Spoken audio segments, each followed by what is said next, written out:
बिस्मिल्लाहिर्रहमानिर्रहीम। नाज़रीन, मैं हूं नईम सिद्दीकी। नाज़रीन, आज का दिन पाकिस्तान की तारीख में एक अहम संग मील का किरदार अदा करता है।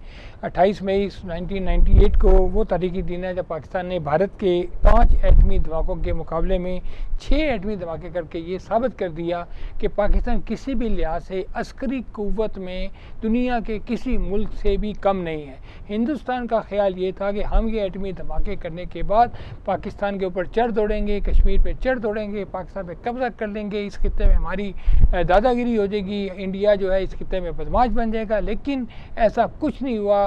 धमाके करने के 22 दिन के बाद पाकिस्तान ने 6 एटमी धमाके किए और वो ऐसे धमाके थे कि जो आज तक हिंदुस्तान को हज़म नहीं हुए और हिंदुस्तान ने जो कभी सोचा भी नहीं था, उनका ख्याल में भी नहीं था कि पाकिस्तान जो है वो इस तरह हमारे धमाकों के जवाब में धमाके कर सकता है। तो अल्हम्दुलिल्लाह आज हम दुनिया के तमाम सफ़े अव्वल के जो एटॉमिक ममालिक हैं उसमें हम किसी दूसरे नंबर पे नहीं हैं। अल्हम्दुलिल्लाह सबके साथ एट पार हैं। हमारी दिफाई सलाहियत, हमारी एटमी सलाहियत दुनिया के किसी भी बड़े से बड़े मुल्क से कम नहीं है।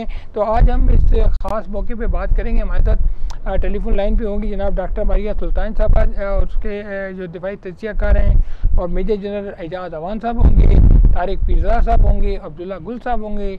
इनसे हम बात करते हैं और उनसे पूछते हैं कि पाकिस्तान की इस वक्त जो दफाई सलाहियत है वो एटमी धमाके के बाद उसका क्या मकाम है और दुनिया में पाकिस्तान दिफाई लिहाज से कहाँ खड़ा है। नाज़रीन, यौम तकबीर 28 मई 1998 वो तारीखी दिन है जब पाकिस्तान ने भारत के 5 एटमी धमाकों के मुकाबले में 6 एटमी धमाके करके ये साबित कर दिया कि पाकिस्तान भारत के मुकाबले में 2 कदम आगे है। उस वक्त की हुकूमत के फैसले ने भारत के गरूर को बलूचिस्तान के तारीखी मकाम चागी पर खाक में मिला दिया। ये कौन सी ऐसी वजूहात थी जिसकी वजह से पाकिस्तान को ये एटमी धमाके करने पड़े और इस खित्ते में अमन का जो तवाज़ुन है उसको कायम करने के लिए ये कितना ज़रूरी था? इस सिलसिले में हमारे साथ माहिर दिफाई तजियाकार डॉक्टर मारिया सुल्ताना साहिबा मौजूद हैं। उनसे बात करते। जी अस्सलाम वालेकुम डॉक्टर साहिबा। अस्सलाम वालेकुम जी। जैसे भाई आप ये बताइएगा कि ये तो हम सबको पता है कि 28 मई 1998 को हमने तारीखी एटमी धमाके किए भारत के धमाकों के जवाब में। लेकिन हमें थोड़ा सा उससे पहले का पस मंज़र आप बताएं कि इस खित्ते में ऐसी कौन सी सूरत हाल थी जिससे ताकत का तवाज़ुन जो है वो उस तरह मुतवाज़न नहीं था। उसको कायम करने के लिए पाकिस्तान को ये एटमी धमाके करने ज़रूरी थे। देखिए, पाकिस्तान का जो फैसला था 28 मई का वो एक अहम फैसला था पाकिस्तान की दफा के लिए और खासतौर पर इस खित्ते के अंदर अमन और सलामती के दरमियान तवाज़ुन पैदा करने में। क्योंकि उससे पहले जैसे कि आप जानते हैं हिंदुस्तान ने जो है 5 धमाके किए थे और एटमी धमाके करने के बाद उन्होंने ये बात वाज़ेह करने की कोशिश की थी कि पाकिस्तान दर हकीकत एटमी सलाहियत नहीं रखता और अब हिंदुस्तान जो भी डिक्टेशन देगा, जो भी बातचीत करेगा दफाई तौर के ऊपर पाकिस्तान को वो मानना होगी। इसके अलावा उसका ख्याल था कि उस वक्त उनकी अमेरिका के साथ ताल्लुकात जो है वो इस्तेमाल करने की कोशिश में थे और उसके साथ साथ जो बीजेपी की हुकूमत थी उस वक्त वो भी ये बात वाज़ेह करना चाह रही थी कि वो हिंदुस्तान के तमाम जो दफाई अज़ाइम है उनको हासिल कर चुकी है और पाकिस्तान के पास सलाहियत नहीं है। ऐसी सूरत हाल में पाकिस्तान की तरफ से 3 चीजों का जवाब दिया गया। एक तो ये कि पाकिस्तान अपनी दफा के लिए किसी भी हद तक जाएगा। पाकिस्तान पे बहुत प्रेशर था, पाकिस्तान पे बैनुल अक़वामी सैंक्शंस भी लगी और पाकिस्तान को ये भी कहा गया कि पाकिस्तान ये जो एटमी धमाके हैं इनसे परहेज करे और इसकी जगह पाकिस्तान को न सिर्फ मनाद दी जाएगी लेकिन पाकिस्तान के जो इक़्तिसादी मसाइल हैं उनको भी दूर करने में अमेरिका मदद देगा या उसमें मावनत करेगा। पाकिस्तान ने इसके खिलाफ फैसला किया क्योंकि पाकिस्तान समझता है कि पाकिस्तान की कौमी सलामती के लिए और दफा के लिए जरूरी था कि पाकिस्तान ये बात वाज़ेह करता कि पाकिस्तान एक एटमी मुल्क है और इस सलाहियत को इस्तेमाल करना और उसके हक को महफूज रखना। दूसरी बात ये कि पाकिस्तान ने न सिर्फ 5 धमाके की लेकिन जो आपका छठा धमाका था वो आपका प्लूटोनियम बेस्ड धमाका था, यानी कि उसके अंदर आपकी जो टेक्नोलॉजी है जिसको आप कहते हैं छोटे पैमाने से बड़े शॉर्ट रेंज नहीं थी, मतलब ये कि प्लूटोनियम बेस जो है ना टैक्टिकल न्यूक्लियर वॉरहेड, आप उसकी भी सलाहियत रखते हैं और आप आइंदा उस प्रोग्राम या उस डिजाइन के ऊपर भी काम करेंगे। जो एटमी एतबार से जितनी छोटी सलाहियत होती है उतनी आपकी तकनीकी महारत को वाजे करती है। तो ये असूल बरक्स चलता है कन्वेंशनल वेपनरी में और एटमी सलाहियत में। तो पाकिस्तान ने ये बात वाजे की और साथ साथ ये बात भी हिंदुस्तान का यहाँ की कि पाकिस्तान एक एटमी मुल्क है और पाकिस्तान अपनी एटमी ताकत और इसका हक इस खित्ते को महफूज करने के लिए और खास तौर पर पाकिस्तान की दफा को मजबूत करने के लिए इस्तेमाल कर सकता है और इसका हक महफूज रखते हैं। अच्छा डॉक्टर साहब, आप ये बताइएगा कि पाकिस्तान ने हमेशा अमन की बात की है और हमारा और इंडिया के साथ एक बेसिक जो डिस्प्यूट 1947 से चलता आ रहा है वो कश्मीर के ऊपर है, और अब जो कश्मीर के ऊपर जो 370 और 35A की एब्रोगेशन की है, अक़वाम मुत्तहिदा ने भी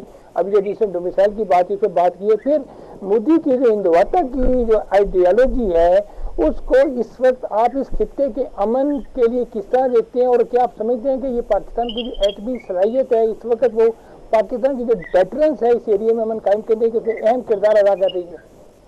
देखिए, इसमें तो कोई दो राय नहीं है। आप जैसे कि जानते हैं कि इस वक्त दोखलम में जो मामला बने हुए हैं और इससे पहले जो 26 फरवरी को हिंदुस्तान की तरफ से आपने देखा कि उन्होंने आपकी फजाई हदूद की खिलाफ वर्जी की, फजाई सरहद की खिलाफ वर्जी की, वो इस बात की अक्कासी करती है कि इस वक्त वो एक जहाराना ना सिर्फ सोच रखते हैं लेकिन एक जहाराना अस्करी हिकमत अमली के ऊपर भी अमल पैरा है और उसको इस्तेमाल करने के लिए जाहिर है कि वो चाहते हैं कि पाकिस्तान या चीन इस बात के ऊपर आमादा हो जाए कि हिंदुस्तान की तरफ से जो कुछ भी किया जाए जहाराना तौर पे हम उसको जो है एब्जॉर्ब कर लें।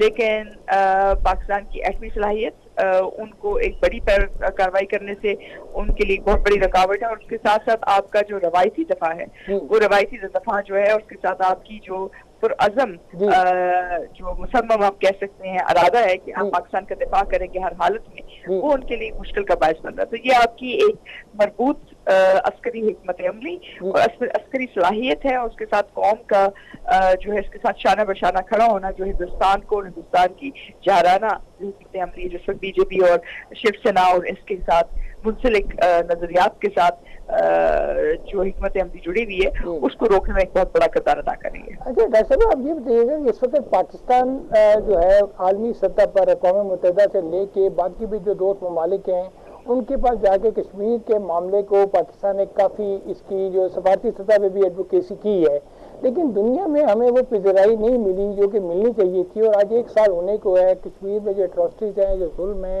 या जो बेसिकली तो कहा जाता है कि उन्होंने उसको ऑक्यूपाई कर लिया है, तो आइंदा आने वाले दिनों में वो हमें ये भी थ्रेट कर रहे हैं कि जी इधर वाली जो कश्मीर है उसकी भी वो बात कर रहे हैं। तो मुख्तलिफ जो मुबसरीन से बात होती है तो वो इंडिया की ये जो चालें हैं ये इस किस्म की हरकत हैं, आइंदा आने वाले दिनों में आप इस खित्ते में कन्वेंशनल वार को कैसे देखती हैं, और अगर कोई ऐसी सूरत होती है तो आप क्या समझते हैं कि क्या सूरत होगी? आप देखिए, इसमें ये बात वाज़ेह है कि इस वक्त इस खत्ते के अंदर बहुत ज्यादा कशीदगी मौजूद है, खासतौर के ऊपर अस्करी नुक्ते नजर से, और उसकी बुनियादी वजह 3 है। पहली बात तो ये कि कश्मीर की अंदरूनी जो सूरत हाल है, जो हिंदुस्तान अपनी गैर कानूनी जो इस्तेलाहात वो लेके आने की कोशिश की उन्होंने कश्मीर में, उनको वो उस तरह पाबंद नहीं कर सके जितनी, क्योंकि आपके मीडिया ने, आपके लोगों ने इस तरह कश्मीर पे जो बातचीत की तो उसके ऊपर वो जो अपना मौक़िफ़ और अपनी कानूनी इस्तेलाहात या आप कह सकते हैं कानूनी जहरियत की बुनियाद के ऊपर जो कश्मीरियों से उनका हक जिंदगी और हक तशख़्ख़ुस लिया था उसकी बुनियाद के ऊपर वो इंटरनल जेनोसाइड नहीं कर सके उस लिहाज से जितना कि वो करने की कोशिश कर रहे थे। दूसरी तरफ जो अस्करी तौर के ऊपर इस चीज को डिफेंसिव पे लाने के लिए जरूरी है उनके लिए कि वो किसी तरह एक जहराना कार्रवाई पाकिस्तान में करें या चीन में करें। तो आप ये देख सकते हैं कि पहले उन्होंने पाकिस्तान में करने की कोशिश की, अब वो उन्होंने चीन के साथ ही काम करने की कोशिश की जिसका उनको जवाब मिला। तीसरी बात यह है कि ये कुछ सूरत हाल अंदरूनी तौर पर तब्दील होती हुई नजर नहीं आ रही, क्योंकि जिस तरह के दस्ते उन्होंने शिवसेना के और RSS के तैयार किए थे जो अंदरूनी तौर पर कश्मीर में जाके कत्लो गारत करते, वो जाहिर है पाकिस्तान ने वादे किया कि अगर कश्मीर में किसी किस्म की कत्लो गारत होती है या कोई भी सूरत हाल ऐसी बनती है तो हम आखिरी हद तक जाएंगे, यानी कि हम अपने दिफा में और कश्मीरियों के खून के लिए और इस सूरत हाल में किसी भी हद तक यानी कि बाशमूल जंग करने के लिए तैयार है। अब ऐसी सूरत हाल में उन पे जो प्रेशर है वो यही है कि किसी तरह जंग पाकिस्तान में दाखिल की जाए, यानी गिलगित बल्तिस्तान में, आजाद जम्मू कश्मीर में, और उसके लिए वो मुख्तलिफ किस्म की कार्रवाई करेंगे। आप जिन्हें ये भी देखोगे कि पिछले दिनों से लाइन ऑफ कंट्रोल के ऊपर मुख्तलिफ जगह के ऊपर हिंदुस्तान जो है कोशिश करता हुआ नजर आ रहा है कि कशीदगी में इजाफा हो, जहराना जो हिकमत अमली, अस्करी हिकमत अमली, उसको जो है उसमें भी इजाफा हो। तो ये बात इस बात को वाज़ेह करती है कि आइंदा आने वाले कुछ माह और कुछ साल पाकिस्तान हिंदुस्तान के दरमियान एक बड़ी कशीदगी की निशानदेही करते हैं, क्योंकि जब तक हिंदुस्तानी सोच में, फिक्र में तब्दीली नहीं आती, ये मुमकिन नहीं है कि वो अपनी हिकमत अमली से दस्तबरदार हों। और ऐसी सूरत हाल में जाहिर है जंग शुरू जरूर कर सकते हैं, लेकिन जंग किस खतोखाल पे चलेगी, क्या उसका जवाब होगा, इसका फैसला जंग के मुहर्रकात करते हैं। और अस्कर बेशतर ये मुहर्रकात आपके लिए वाज़े तौर पे इतने मस्बत नहीं होते कि जहाँ आप जंग को महदूद कर सकें। अच्छा दरअसल आप ये बताइएगा कि किसी भी मुल्क की तरक्की, stability, economic stability, political stability का इन्हिसार इस बात पे बहुत होता है कि उसके इर्द गिर्द के जो रीजनल स्ट्रेटेजिक कंडीशन है वो क्या है। अच्छा, पाकिस्तान का मसला ये है कि हमारे दोनों साइड पे, पाकिस्तान, इंडिया का ईस्टर्न और वेस्टर्न बॉर्डर दोनों पे हमें बहुत ज़्यादा मुश्किलात आ रही हैं। ख़ासतौर पे इंडिया की जो इंटरफेरेंस बलूचिस्तान में भी है और उसका पाकिस्तान की तरफ से मसले मसाइल आ रहे हैं। तो आप अफगानिस्तान में अमन को जो भी बातें हो रही हैं, तालिबान की बातें हो रही हैं, उनके साथ एग्रीमेंट हो रहे हैं, आप क्या समझते हैं कि अगर अफगानिस्तान में अमन कायम हो जाता है तो किस हद तक पाकिस्तान को रिलीफ मिल सकता है? देखिए, इस वक्त हमें जो मसला अफगानिस्तान से आ रहा है वो एक और नौयत का है, लेकिन उसका मसला जाहिर है वो आपकी फोर्सेस के ऊपर, इंटरनल सिक्योरिटी पे एक इम्पैक्ट करता है। सबसे बड़ा मसला तो ये है कि आपको दहशतगर्दी का खतरा है जो आपकी खासतौर पर बलूचिस्तान के पीछे और इसके अलावा नूर पाकिस्तान। दूसरा मसला ये है कि अगर वो लसानी या मजहबी बुनियादों के ऊपर पाकिस्तान के अंदर जो है शिदत पसंदी या दहशतगर्दी की दूसरी लहर कायम करने में तैयार हो जाते हैं। और तीसरी सबसे बड़ी बात यही है कि वो कितनी हद तक इसको सवाल करते हैं पाकिस्तान को और पाकिस्तान की सिक्योरिटी एजेंसीज को अपने गिर्द जो है फोकस करने में। ऐसी सूरत हाल में आपके लिए बहुत अहमियत का हामिल है कि अफगानिस्तान के अंदर किसी किस्म का अमन जो है ना सिर्फ एक जो है बतदरीज उसके अंदर अफगानिस्तान में पैदा हो, लेकिन उसके ऊपर अमल भी किया जाए, क्योंकि अगर नहीं होता तो जाहिर है आपके लिए एक मुश्किल का सबब बनेगा। जी, बहुत बहुत शुक्रिया डॉक्टर माहिर सुल्तान साहब हमसे बात करने का।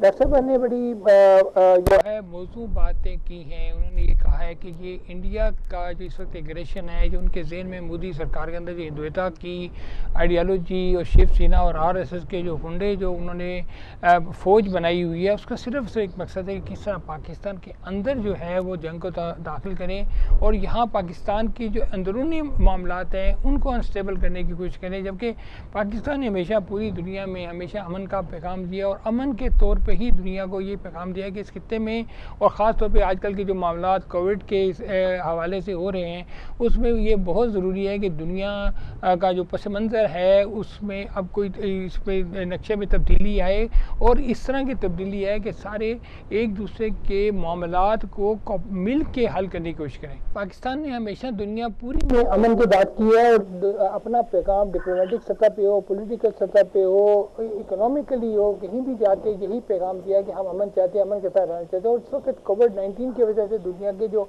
हालात हो रहे हैं, पूरी दुनिया इस कोशिश में है कि एक दूसरे के साथ मिल के अपने मामलात को ठीक करे। लेकिन हिंदुस्तान जो 1947 से पाकिस्तान के वजूद को बर्दाश्त नहीं कर सका और अभी तक उनकी जो हिंदुत्व की जो आइडियालॉजी है, शिवसेना और RSS के जो उनके गुंडों की जो फौज बनाई हुई है, वो किसी न किसी तरह से चाहते हैं कि पाकिस्तान के अंदर जो है वो इस जंग को किसी तरह धकेले, पाकिस्तान को डिस्टेबल करें। और इसीलिए पाकिस्तान ने जो 1998 में एटमी धमाके किए थे, मैं समझता हूँ कि वो कौम के लिए एक अस्करी तस्खीर के लिए बहुत आला तोहफा है पूरी कौम के लिए। इस सिलसिले में हमारे साथ बात करने के लिए दिफाई तस्वीर के major general retired Ejaz Khan साहब टेलीफोन लाइन पे से बात कर रहे हैं। सर अस्सलाम वालेकुम। वालेकुम अस्सलाम। सर 28 मई 1998 वो तारीखी दिन है जिसने पाकिस्तान ने भारत को उसके तमाम अज़ाइम को चागी में खाक में मिला दिया। आप क्या समझते हैं कि ऐसी कौन सी वजूहात थी जिनकी वजह से पाकिस्तान को ये एटमी धमाके करने पड़े और ऐसी क्या हिंदुस्तान को प्रॉब्लम है कि वो पिछले 70 साल से वो गम जो है भूल नहीं सका, वो जख्म जो है भर ही नहीं सका जो पाकिस्तान बनने के लिए उसको लगे।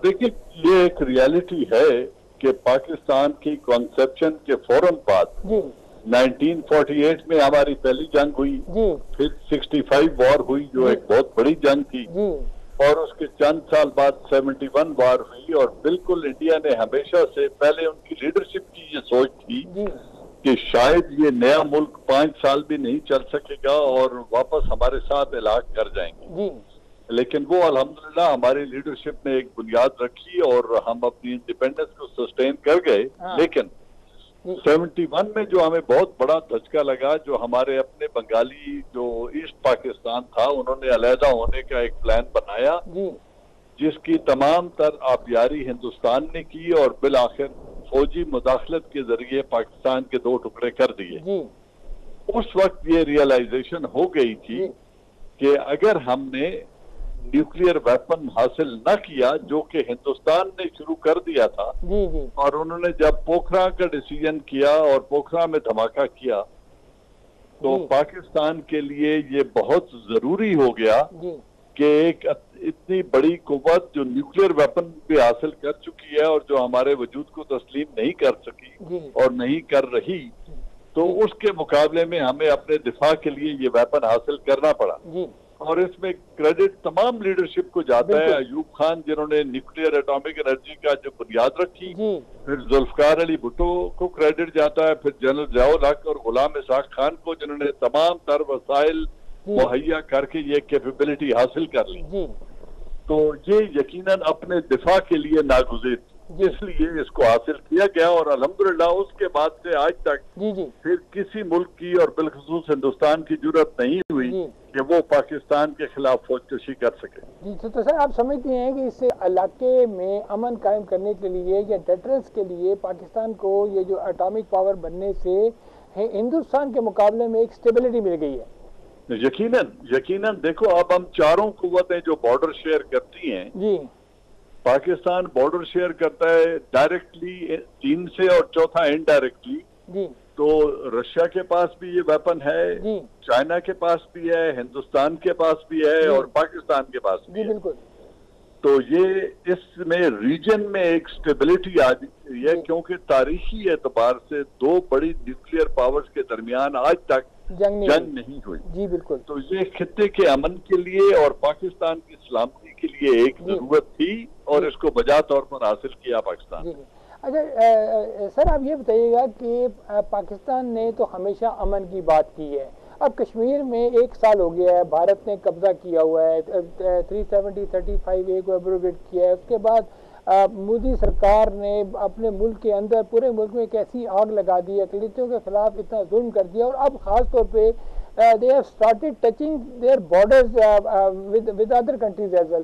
तो आप क्या समझते हैं कि हिंदुस्तान के ज़हन में क्या लक्ष्य है और अस्करी तौर पे वो अपने आप को कहाँ समझते हैं कि वो चीन जैसे मुल्क से भी वो शरारत कर रहे हैं और पाकिस्तान से भी तो खैर शुरू से ही करते आए हैं?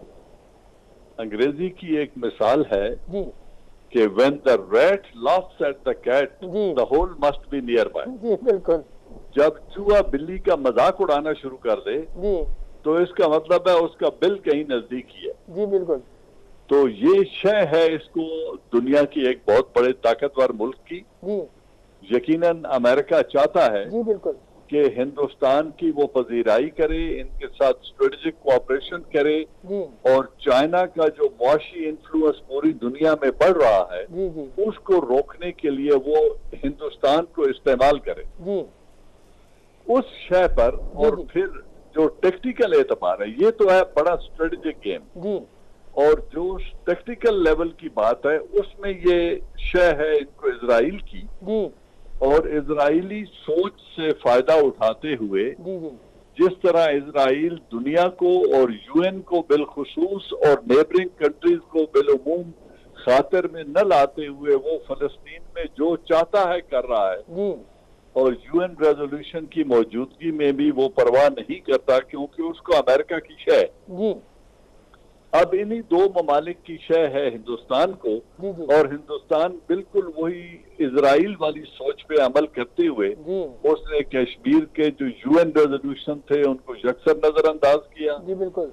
फिर जम्मू कश्मीर और लद्दाख का जो एग्रीमेंट था जिसमें परमानेंट 5 के सिग्नेचर्स हैं, उसको भी नजरअंदाज करने उसने लद्दाख को यूनियन टेरिटरी में शामिल कर लिया। जी बिल्कुल। इसी तरह वो काला पानी और लिपू लेक के ऊपर क्लेम करते हुए वो नेपाल को थ्रेटन कर रहा है। फिर वो श्रीलंका को थ्रेटन कर रहा है। फिर वो सिटीजन अमेंडमेंट एक्ट ला के जो बांग्लादेश से जिन लोगों ने माइग्रेट किया था उनकी नेशनैलिटी उसने कैंसिल कर दी है। तो उसके तमाम नेबर्स के साथ भूटान, नेपाल, श्रीलंका, बांग्लादेश, चाइना और पाकिस्तान 5-6 के 6 ममालिक के साथ उसके ताल्लुकात मुखातिबाना है। जी बिल्कुल। और ये लोग सार्क के मेंबर भी है उसके साथ। सार्क के मेंबर होने के बावजूद वो किसी को खातिर में नहीं ला रहा जी, और मुल्क के अंदर जो माइनॉरिटीज हैं उनके साथ भी यही सलूक कर रहा है। तो या तो ये हिंदुस्तान का गोरबाचोव साबित होगा जी, और हिंदुस्तान को डिसइंटीग्रेट करेगा, डिसइंटीग्रेशन की तरफ लेकर जाएगा जी, और या फिर ये अपनी हतक चाइना से तो करवा ही रहे हैं, क्योंकि चाइना को तो ये ना मिलिटरीली दबा सकते हैं जी जी, और डिप्लोमेटिकली और पॉलिटिकली ये इनको एक डिसएडवांटेज हो गया है जी जी, क्योंकि जो कश्मीर के ऊपर यूएन रेजोल्यूशन था उसको उन्होंने डिसरिगार्ड कर दिया है, और जो लद्दाख के ऊपर एग्रीमेंट था जिसमें परमानेंट 5 जो हैं उनके दस्तखत मौजूद थे उसको भी नजरअंदाज कर दिया है। तो अब पॉलिटिकली और डिप्लोमेटिकली अगर इसको चाइना से मार पड़ती है तो ये दुनिया के पास जाके अपील भी नहीं कर सकता अमन के लिए, और यूएन में भी नहीं जा सकता क्योंकि यूनाइटेड नेशन के इसने रेजोल्यूशन को डिसरिगार्ड किया। बिल्कुल। अच्छा सर, इसने अभी देखिए 26 फरवरी को लास्ट ईयर जो इन्होंने एक अटेम्प्ट की और पाकिस्तान उनके तैयारे भी मार कराया, फिर अभी एक ड्रोन मार कराया, अभी फिर ये फॉल्स फ्लैग ऑपरेशन की बात हो रही है, तो थोड़ा सा समझाइएगा कि क्या ऐसा उसको इशू है जो इस किस्म की वो पाकिस्तान को धमकियां देता है? पाकिस्तान का नरम रवैया और पाकिस्तान का बार बार ये कहना कि मुज़ाकरात के जरिए मसाइल का हल तलाश किया जाए, वो इसको पाकिस्तान की कमजोरी समझते हुए पाकिस्तान को डिसरिगार्ड कर रहा है, पाकिस्तान के मुआहदों का एहतराम नहीं करता, और वो समझता है कि पाकिस्तान शायद इतना कमजोर मुल्क है कि आप वो मेरे खिलाफ कोई जुर्रत नहीं करेंगे। जी, तो क्या आप समझते हैं कि वो फ्यूचर में कोई कैसा ऐसा एडवेंचर कर सकता है पाकिस्तान के ऊपर, और क्या हम उसके लिए तैयार भी हैं? तैयारी में तो मुझे कोई शक नहीं है, लेकिन इसका मौका उसे क्यों दिया जाए? ये एग्जैक्टली क्यों वो उसकी इतनी जरूरत हो कि वो पाकिस्तान के खिलाफ कोई मिस एडवेंचर करे जी। और जो प्राइम मिनिस्टर साहब बार बार कहते हैं कि मुझे खतरा है कि फॉल्स फ्लैग ऑपरेशन वो करेगा जी जी, मैं जाती तौर पे समझता हूँ पहले तो हमें समझना चाहिए कि फॉल्स फ्लैग ऑपरेशन क्या है और मिलिट्री एडवेंचर क्या है। जी बिल्कुल सर। फॉल्स फ्लैग ऑपरेशन ये होता है कि वो अपने मुल्क के अंदर कोई बड़ी कार्रवाई करे जी, और उसका इल्जाम पाकिस्तान के ऊपर डाल दे जी बिल्कुल, और फिर उसको वजह बनाते हुए वो पाकिस्तान के खिलाफ कोई जसारत करे मिलिट्री एक्शन की, या जिस तरह उसने 26-27 फरवरी को किया था जी बिल्कुल। वेल, अगर वो अपने मुल्क में ऐसा कोई एडवेंचर करके पाकिस्तान के ऊपर इल्जाम देना चाहता है जी, तो मैं तो उसको खातर में नहीं लाऊंगा। जब पाकिस्तान के खिलाफ वो कोई हरकत करेगा तो उसका जवाब उसको 1 के मुकाबले में 2 से देना चाहिए, और पाकिस्तान इसकी सलाहियत रखता है, रिजॉल्व भी रखता है जी। तो देखिए आगे क्या होता है। बहुत बहुत शुक्रिया मेजर जनरल जादवान साहब से बात करने का। नाज़रीन, आपने बड़ी क्लियर उन्होंने एक पिक्चर पेश की कि भारत को ये ख्याल रखना चाहिए कि पाकिस्तान फुल्ली प्रिपेयर्ड है हर मामले के लिए, और अगर वो फॉल्स फ्लैग ऑपरेशन की बात करता है या कोई ऐसा एक्शन करता है कि जिसमें अपने मुल्क में कोई ऐसी हरकत करके, जैसे कि पहले उन्होंने बम्बई जो धमाके हैं उसमें किया, फिर पुलवामा में किया, तो हमेशा उसको जो है मुंह की खानी पड़ी। और आज अल्हम्दुलिल्लाह पाकिस्तान की एटॉमिक पावर को देखते हुए मेरा ख्याल है कि मोदी सरकार को कोई ऐसा इनिशिएटिव लेना भी नहीं चाहिए। नाज़रीन, यहाँ एक छोटा सा ब्रेक लेते हैं। ब्रेक के बाद जब वापस आएंगे तो हमारे साथ तजियाकार तारिक पीरज़ादा साहब और अब्दुल्ला गुल साहब होंगे, उनसे यही यौम तकबीर के मामले में बात करेंगे। Please stay with us.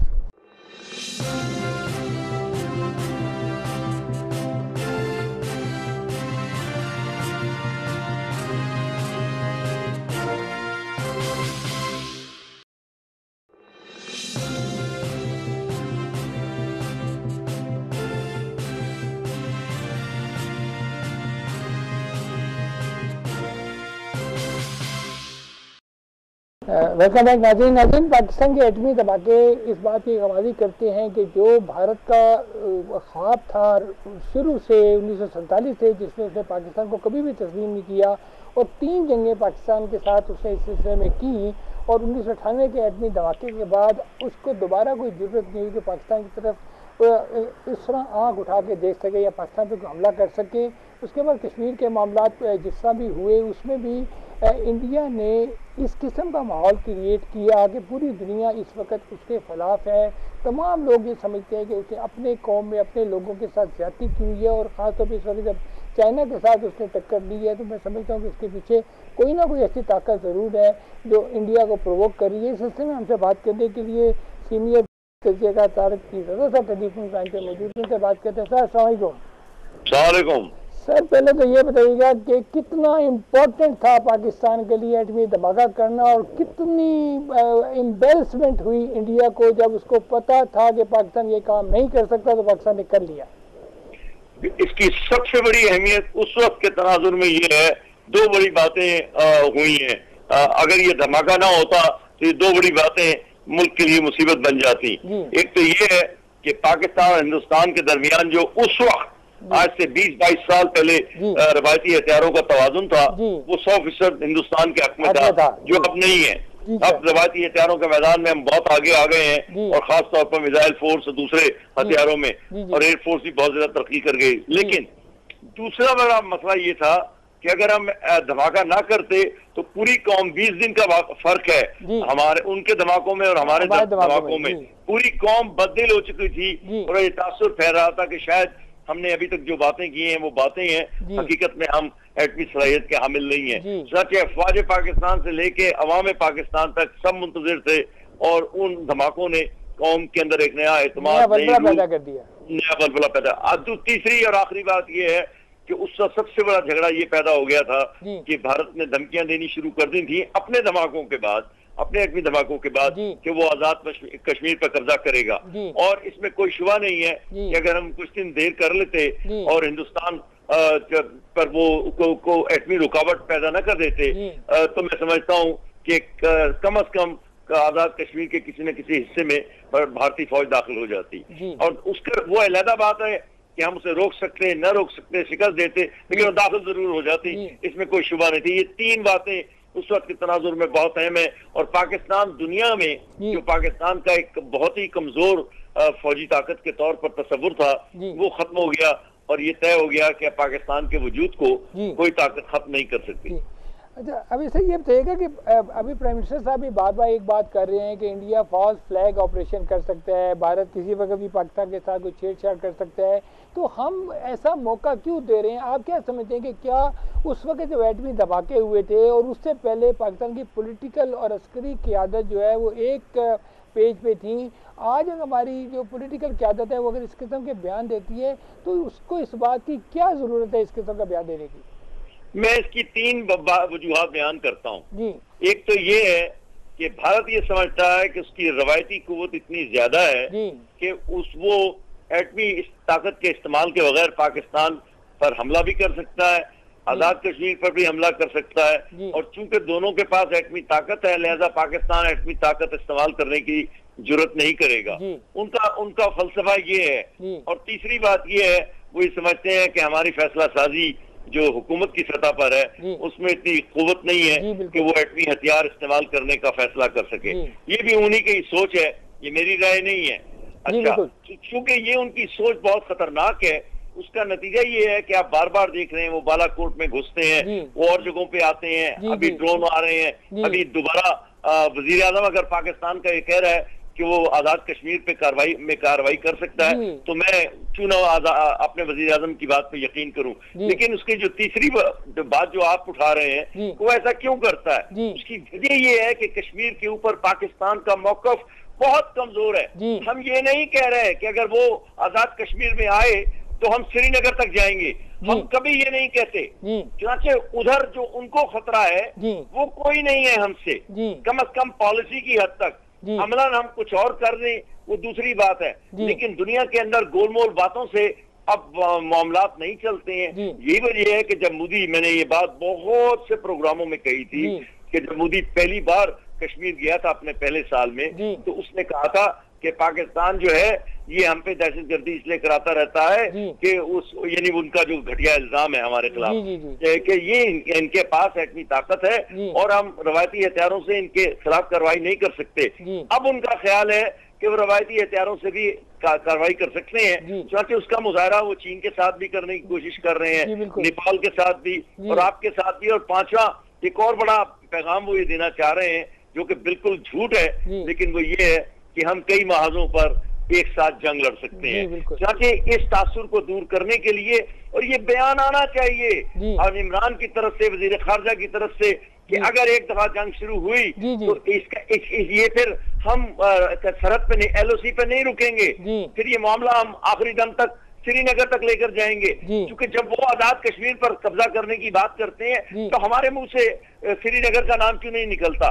चुनाचे एक और बात भी जिक्र कर दूं, इमरान ने जो वो पॉलिसी बयान की हैसियत इख्तियार कर चुका है, वो बुज़दिलाना बयान जो मेरे लीडर इमरान ने दिया था और मैंने इस पार्टी को बहुत सपोर्ट किया है और अब भी करता हूँ बहुत महाजों पर, और वो ये है कि जब वो पिछली बार उन्होंने बालाकोट पे हमला किया था तो इन्होंने पार्लियामेंट में अगले दिन आकर कहा था किसी की बात के जवाब में, क्या मैं हिंदुस्तान पर हमला कर दूं? अरे जंगें तो होती इसलिए हैं कि अगर दुश्मन आप पर हमला करे तो आप जवाबन हमला करते हैं, मतलब स्टेटमेंट होनी चाहिए। ठीक नहीं, आप तो जुबान से भी नहीं कहने के लिए तैयार ना। जब आप जुबान से कहने के लिए तैयार नहीं है तो वो एक बालाकोट नहीं 100 बालाकोट करेंगे और आप मुसलसल एक बुज़दिली के साथ अपनी खारजा पॉलिसी को दुनिया के सामने रखते रहेंगे। अच्छा, एक और बात भी है, दुनिया आपकी मदद उस वक्त करती है जब आप कुछ करके दिखाते हैं। तुर्की ने जब कब्रस पे कब्जा किया एक तिहाई हिस्से पर, बल्कि एक तिहाई से भी ज्यादा हिस्से पर, तो मैं बड़ी पुरानी बात आपको याद दिला रहा हूँ, तो उस वक्त के अमरीकी सेक्रेटरी खारजा हेनरी किसिंजर ने कहा था कि अब तुर्की अपने स्ट्रेटेजिक मकासद हासिल कर चुका है, तो 30 से 40% इलाके पर कब्जा कर लिया है, अब उन्हें अपनी कार्रवाई रोक देनी चाहिए। आप देखें कि इस फिक्रे का मतलब क्या है हेनरी किसिंजर के, कि भाई हम आपकी जो पेशकदमी है जहाँ तक पहुंचती है उसको तस्लीम करते हैं और अब मुज़ाकरात का वक्त है। आप देख रहे हैं ये सूरत हाल होती है। अब ये तुर्की लीबिया में है, 5 मुल्क फ्रांस, इसे कहते हैं यूनान और 3 अरब मुल्क जो है मिस्र समेत वो उसके खिलाफ है, लेकिन वो वहां पर मौजूद है। आप अपने मुफाद के लिए आगे जाते हैं, आपके मुंह से अगर श्रीनगर का नाम नहीं निकलेगा तो उनके मुंह से तो मुजफ्फराबाद का नाम निकलने से कोई नहीं रोक सकता। अच्छा सर, आप क्या समझते हैं कि सर चाइना के साथ जो छेड़छाड़ की है इंडिया ने, मैंने पहले जो आपको इशारा दिया वो ये है कि क्या कोई ऐसी बड़ी ताकत इंडिया के पीछे है, अमेरिका और इजराइल, जो कि इजराइल को खास तौर पे पाकिस्तान का दुश्मन भी है और इंडिया का साथी भी है, तो क्या ये उनकी शय पे तो नहीं कोई ऐसा काम कर रहे और क्या इनका कोई ऐसा इरादा तो है कि पाकिस्तान को जंग की तरफ धकेलें? देखिए, लद्दाख के ऊपर और जम्मू और कश्मीर, लद्दाख और जम्मू और कश्मीर को अलहदा नहीं है जी, क्योंकि हिंदुस्तान ने इस सारे इलाके पर कब्जा कर लिया है, मकबूजा कश्मीर को 2 हिस्सों में तकसीम कर दिया है और लद्दाख और उसी का जो वादी का इलाका है और लद्दाख पे अलहदा गवर्नर मुकर्रर कर दिया। तो आपको याद होगा चीनियों ने उस वक्त कहा था कि आपने एक बहुत गलत फैसला किया है, यहाँ तो अभी लाइन ऑफ एक्चुअल कंट्रोल, हमारी तो लाइन ऑफ कंट्रोल कहलाती है ना, वहाँ जो भारत और चीन के दरमियान जो लाइन है उसे लाइन ऑफ एक्चुअल कंट्रोल कहते हैं। उसका फैसला ही नहीं हुआ, चुनाचे उसके बाद भारत कई महाजों पर आगे जाने की कोशिश करता रहा और उनका एक मकसद ये भी है कि अगर जमीनी तौसीफ पसंदी हो सके तो वो भी ठीक है, लेकिन उसके साथ एक बड़ी दुनिया की आलमी कुव्वत के सामने खड़े होकर अपना कद बड़ा करने का भी मौका मिल सके। चुनांचे जब आप बड़ी कुव्वतों के साथ टकराते हैं और उनके साथ मुज़ाकरात होते हैं तो दुनिया के स्टेज पर आपकी सियासी वकार में, ये वकार ना सही सियासी हैसियत में इजाफा होता है। चुनांचे कई नुकात उनके जहन में है और उसका एक मकसद ये भी है कि वो छोटे ममालिक जैसे पाकिस्तान साइज हुजम के एतबार से मैं कह रहा हूँ, या नेपाल जो बहुत ही छोटा मुल्क है, उन मुल्कों को ये पैगाम दें कि देखो हम जब चीन के साथ टकरा सकते हैं तो तुम्हारी कोई हैसियत नहीं है। ये नुक्ता हमारे अहले इक़्तिदार हमारे वज़ीर आज़म इमरान खान से लेकर चीफ ऑफ आर्मी स्टाफ तक सबको समझ लेना चाहिए कि चाइना के साथ जो एक बालादस्ती चाइना की इस खित्ते में है, तो इंडिया को अमेरिका की ये सपोर्ट ज़रूर है, क्योंकि अमेरिका भी एक कोल्ड वार चाइना के साथ करता है और चाइना कोई अपना हरीफ समझता है इस इलाके में। तो क्या आप समझते हैं कि ये जो आने वाले वक्तों में अमेरिका फर्दर इंडिया के साथ अपनी दिफाई कॉपरेशन बढ़ाएगा? एक तो पहली बात यह है कि बहुत ज्यादा मुआहदात मौजूद हैं अमेरिका और हिंदुस्तान के, जिनमें अमेरिकी अच्छे हिंदुस्तान के जो बहरी और फजाई अड्डे हैं उनको इस्तेमाल करने का जो इख्तियार है वो हिंदुस्तान ने एक मुआहदे के तहत उनको 10 साल पहले दे दिया था। दूसरी बात, वो इंडिया और अमेरिका स्ट्रेटेजिक पार्टनर है। दस्तावेजी कानूनी अमेरिकी कानून, अमेरिका में कानून पास हुआ था और इसी तरह हिंदुस्तान में भी कानून पास हुआ था, उसके तहत वो स्ट्रेटेजिक पार्टनर हैं, यानी किसी तसादुम की एक दूसरे की मदद करेंगे, दोनों एक दूसरे से कम अज कम मशवरा करेंगे और अगर जरूरत पड़ी तो उससे भी आगे जाएंगे। और इस इलाके में जो मामलात होंगे उसमें भारत के फैसले को तरजीह दी जाएगी, ये उसका हासिल है असल में। चाची जो बात समझने की है वो ये है कि इस वक्त भारत जो है, लेकिन इसके साथ एक और बात भी है, ट्रंप का जब से दौर शुरू हुआ है मामलात थोड़े से बदल गए हैं। ट्रंप की फॉरेन पॉलिसी, खारजा पॉलिसी अमेरिका की रवायती खारजा पॉलिसी नहीं है। उसके पाकिस्तान के साथ बहुत अच्छे ताल्लुकात हैं। अफगानिस्तान से अमेरिकी फौजें किसी वक्त भी जाने के लिए तैयार बैठी हैं। अभी हमने उस पर प्रोग्राम नहीं किया, लेकिन कल ये बहुत बड़ी खबर आ चुकी है कि 1-2 दिन में फैसला आने वाला है कि जल्द कबल अज़ वक्त अमेरिकी फौजों को निकालने का फैसला होगा और तमाम फौजों को निकालना होगा या कुछ छोड़ना होगा। एक बहुत बड़ा वाकया होने वाला है। इसमें पाकिस्तान अमेरिका के साथ है, क्योंकि वो जो भारत को अब इस ट्रंप के से पहले के दौर में फवायद हासिल थे, बुश के दौर में, ओबामा के दौर में, कि ओबामा आ रहा है और बम्बई की लड़कियों के साथ नाच रहा है और बच्चों के साथ और गले हिंदुओं को लगा रहा है, वो दौर खत्म हो चुका है। लेकिन जो पॉलिसी है बुनियादी तौर पर स्ट्रेटेजिक पार्टनरशिप की, वो कायम है। आपने बड़ी होशियारी से इससे फायदा उठाना है। जी, बहुत बहुत शुक्रिया तारिक मिर्जा साहब हमसे बात करने का। बहुत इंडिया की अमेरिका के साथ एक स्ट्रेटेजिक पार्टनरशिप मौजूद है। उस पार्टनरशिप के तहत वो एक दूसरे के मफादात को देखते हैं, स्टडी करते हैं। तो पाकिस्तान ऐसी सूरत हाल में एक एटॉमिक पावर बनने के बाद ज़रूर इस पोजीशन में आ गया है कि कोई उसके साथ अपनी मर्ज़ी से कोई पाकिस्तान के ऊपर इस तरह का नाज़िल नहीं कर सकता, इस तरह का अटैक नहीं कर सकता। तो ये एक आने वाले वक्तों में पाकिस्तान और चाइना का जो रिलेशन है, पाकिस्तान को चाइना की जो तल्लुकात हैं, और फर्दर अगर उसमें मजबूती आती है और पाकिस्तान की जो दफाई सलाहियत फर्दर बेहतर होती है, तो इंशाल्लाह उम्मीद करते हैं कि मोदी सरकार की ये जो सोच है वो वक्त के साथ साथ शायद उसमें कोई तब्दीली आ जाए। हिंदुस्तान का शुरू से जो पाकिस्तान के खिलाफ रवैया रहा है, और आज़ाद कोशिशों के बावजूद, 3 जंगें लड़ने के बावजूद, हिंदू साम्राज्य, हिंदुत्व आइडियालॉजी और उनके तमाम लीडरान पाकिस्तान के ख़िलाफ़ कोई ऐसे अज़ाइम में कामयाब नहीं हो सके। और फिर एटमी ताकत एक ऐसा पाकिस्तान के पास ज़ख़ीरा है, या पाकिस्तान के पास एक ऐसी सलाहियत है कि जिससे इस खित्ते का अमन कायम करने में पाकिस्तान बड़ा मौसर किरदार है। इस सिलसिले में साथ बात करने के लिए चेयरमैन नौजवान तहरीक पाकिस्तान अब्दुल्ला गुल साहब मौजूद हैं, उनसे बात करते हैं। सर अस्सलाम वालेकुम। जी वालेकुम अस्सलाम। जी सर, माशाल्लाह पाकिस्तान एटमी ताकत है और आज 22 साल हो गए हैं, और इस 22 साल में हमने ये देखा है कि जो हमारा अज़ली दुश्मन है, जिसे 70 साल से हमें कबूल नहीं किया, अब वो 22 साल से एक बिल में बैठा हुआ है और निकल के हमें धमकियाँ ज़रूर देता है, लेकिन शायद उसके बाद इतनी सलाहियत नहीं है या इतनी हिम्मत या इतनी ज़रूरत नहीं है कि हमारी तरफ मैली आँख से देखे फॉल्स फ्लैग ऑपरेशन की बात करता है। तो आप क्या समझते हैं कि इस एटमी सलाहियत के बाद ताकत का तवाज़न जो है वो जो पाकिस्तान की तरफ टिल्ट हुआ है, उससे पाकिस्तान को दफाई तौर पे कितना फ़ायदा हुआ है? जी बिस्मिल्लाह रहमान रहीम, आपका बहुत शुक्रिया। ये तहरीक जवानान पाकिस्तान है, तो ये मैं थोड़ा सा एक आपके ये बता रहा हूँ। बहरहाल देखिए, आज सबसे पहले तो हमने आज एटमी सलाहियत बने पाकिस्तान अल्हम्दुलिल्लाह, लेकिन हमने रेड लाइन जो है, जिसको हम कहते हैं कि लाल लकीर, वो 1983 दिसंबर के अंदर हमने क्रॉस कर ली थी। अब न्यूक्लियर तब जो है अनऑफिशियली डिक्लेयर हो चुके थे। जी ठीक है। और अब उसके बाद का जो सफर है, आपने देखा कि उसके बाद कोई हमें ऐसी कोई बड़ी थ्रेट सामने नहीं आई, वो कि गीदड़ भपकियां भारत की तरफ से बहुत आई, लेकिन अमली तौर पर उसका मुजाहरा उस अंदाज में उसने जंगी हिकमत अमली को नहीं इख्तियार किया।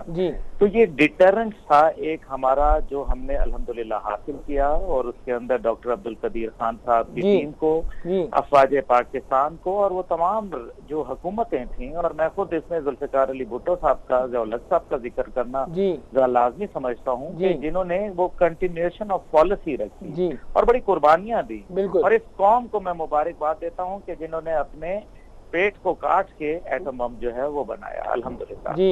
अब मसला यह है कि आपने जैसे फरमाया कि हिंदुस्तान को कोई ऐसा सामने जो है वो आके, क्योंकि हम तो हिंदुस्तान बुनियादी तौर पे एक कमीना दुश्मन है जो अपनी कमीन गाह से जो है हमला करता है।